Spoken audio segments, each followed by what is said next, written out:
what I saw was a wolf as big as a black bear, at least 300 pounds. But it wasn't normal. This wolf was on two legs, crouching next to a tree with its arm grasping the tree. Welcome back, or if you're new here, welcome to Dark Secrets. You just saw a little teaser of how we tell our real cryptid reports in an immersive story format. Today I'm going to do things just a little bit different. I usually do a pretty long story, but today's I've got two stories that are both pretty dang short. Let's get into it. Dogman in the Wood. I'm an outdoorsman. I'm very experienced in hunting, camping, hiking, and general survival. I'm very familiar and used to wildlife, and I was charged with what I believe was a cryptid called a dogman.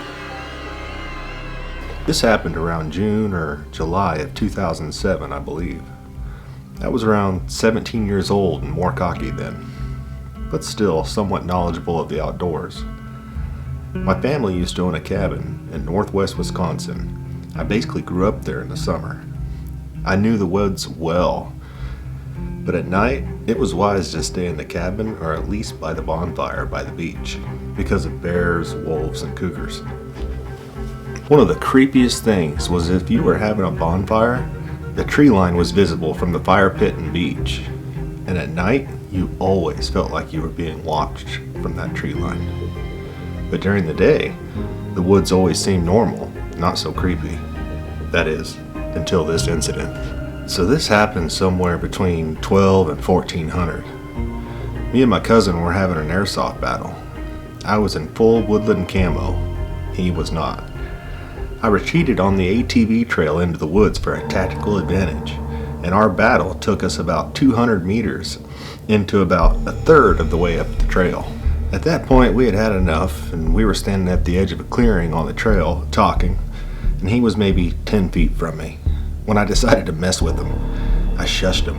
I said, "We're being watched." He froze, and in that quiet moment, I realized the woods were dead quiet, and I got spooked and started scanning the tree line and the other edge of the clearing from left to right when I saw it.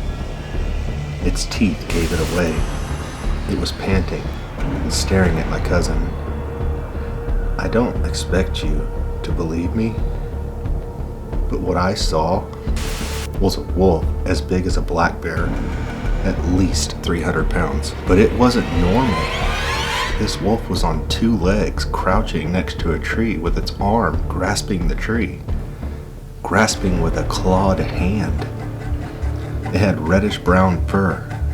I told my cousin that we have to go. And the next thing I knew, he was sprinting, and I looked back and we'll just call him Wolfie, who had locked on and sprinted a few steps on 2 feet. Then I turned and ran. It looked like Wolfie was dropping to all fours. It charged us and got right on our asses, barreling through the brush. But for whatever reason, let us go when we broke out of the tree line and headed for the cabin. What stuck with me the most was the sheer size. This thing appeared to be nearly 7 feet tall when upright. And that, where it should have had front paws, appeared to have large clawed hands. Now, I'm not sure how to explain it away rationally. I have heard that wolves will occasionally kind of walk upright, but as far as I know, they can't sprint on two legs. Nor do wolves get that big. And black bears more waddle on two legs. The closest description is silly. But it was a werewolf or a dogman. Thank you for telling me my story. Bigfoot on the road.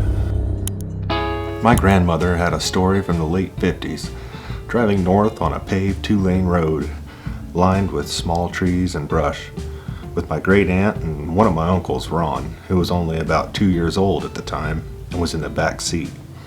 They rounded a turn while climbing a series of switchbacks up a hill. Now, this is from memory because she passed away about 7 years ago. I smelled it before I saw it. A skunky, wet dog smell. As we approached it, it was standing beside the road, down a couple of feet in the ditch, but it was still taller than the car by a couple of feet. When her sister saw it, she grabbed her by the arm and yelled out, "Look out, Barbara, it's a bear!" She replied, "That ain't no bear." It stood there as they passed it. It looked like a very large, hairy man with hair all over its face. Only its ears, lips, and eyelids lacked hair. But what struck her the most interesting was that it had appeared to have had no neck. Its head just sat upon its shoulders in a strange way. While watching them, it turned its whole body, and its hair was brown and matted like a stray dog. After they passed, she watched it in the rearview mirror. It stepped out of the ditch on the side of the road, and in one large step, it stepped all the way to the center line of the road. And in one more step, it cleared the road into the ditch on the other side of the road. And within 3 steps, it had cleared another 20 or 30 feet into the brush and trees and disappeared from sight. This whole time, she said her sister was holding her arm, crying and jabbering away like a mental patient, and that they had both pissed in their seats. Ron, in the back seat, slept through it all. Okay guys, I would appreciate just a little bit of feedback. Do you prefer the longer version stories that are more in depth? Or do you enjoy a little break and have these short stories? And would you like to have more short stories, a longer video, or is this about the right length for you?